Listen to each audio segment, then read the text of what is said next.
I'm Warren Darling, farming just south of Timaru. An arable property, farming 300 hectares. It's a coastal location. We have a crop rotation of wheat, barley and oilseed rape.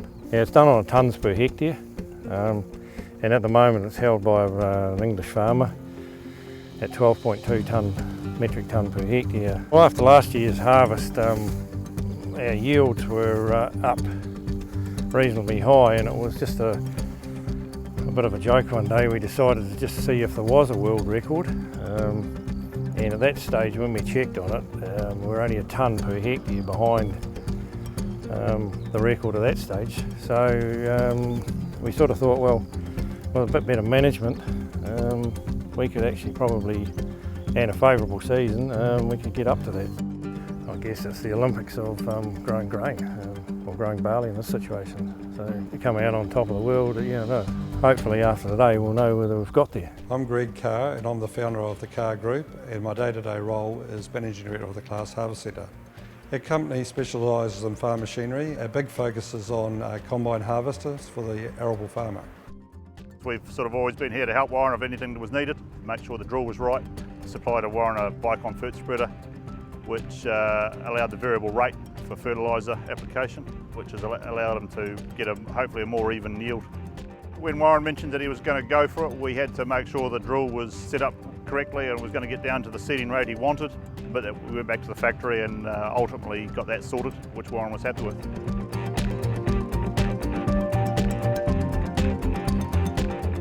If you don't get your building blocks right to start with, you're going to be behind the eight ball at the end of it. So you've got to get those building blocks right, and that's all your fertiliser inputs are matched to what you're trying to achieve at a world record attempt, at a crop like this. We were involved with soil testing of the paddock to start with. That would have been done down in last February, March period.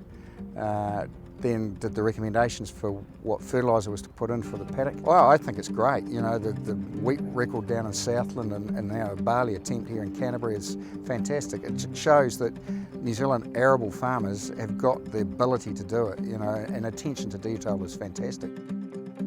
My job is to verify everything that's going on, make sure it's done to the letter as required, make sure any paperwork is above board and that everyone does their job. I think I'm just part of one of the many cogs in the wheel, and obviously Warren's done all the work and teeing everything up, and he's done a great job.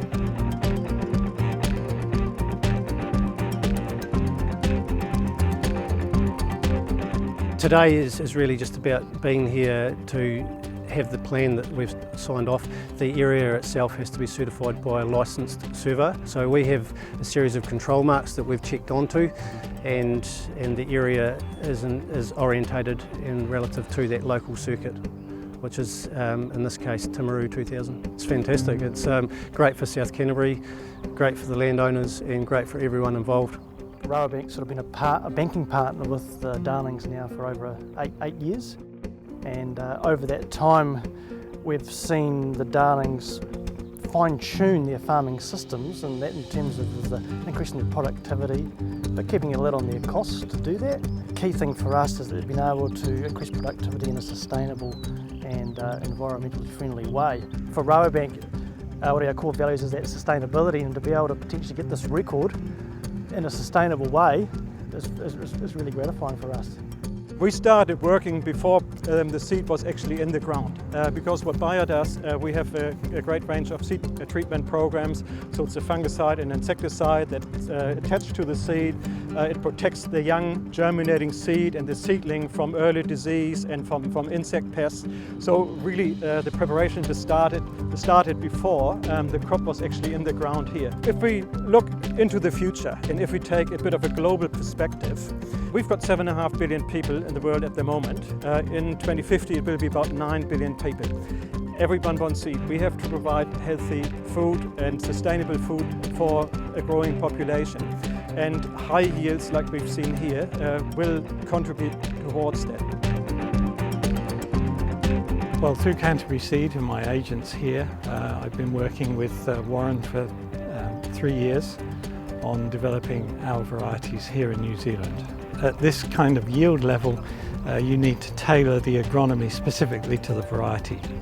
So we're talking individual varieties and how best to manage them to exploit the potential. It does demonstrate to our own farmers in Europe that sunlight is very important, water is less important, it's mainly what comes from up there, the sunlight.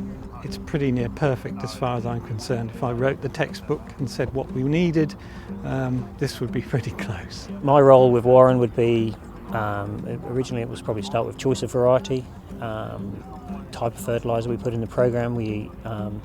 On these fields we do something called precision soil testing, so we only apply the right amount of fertiliser for each particular hectare of the crop, so we individually test each hectare. We do variety, seed rate, and then take the crop through from weed control right through to disease control. When I go back to the UK, which I do quite regularly, the guys there always ask me why are the world records here, and it's because it's just a lovely place for things to grow.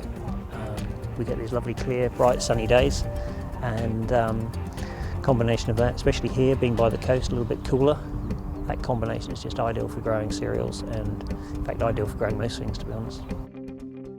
Canterbury Seed as a company has been working with them for well over 5 years now, and if not longer, and we enjoy a really good working relationship with both Warren and Joy. I think it's significant on a global scale. I think it really highlights and showcases New Zealand agriculture to the world, that we are very capable, competent growers down here in this part of the world, and we can certainly foot it with the best farmers in the world. I just think that it's very courageous of Warren and Joy to attempt this. They've put a lot of time, energy, planning into this, and like I say, this has been half a decade in the planning from I guess Warren and Joy's farming practices, and also the other stakeholders that have helped Warren and Joy. Really, I'm just thrilled regarding the attempt. I'm pretty confident they're going to achieve it today, so very pleased to be a part of it. Gut feeling is we've just got over the line. We had to beat that 12.2 until we get that last weight back from the weighbridge. We're not shouting yet, but looks like we're going to be there, so that's good. We had fantastic help from everybody else as far as all the companies involved right through the whole process, and we've finally got there.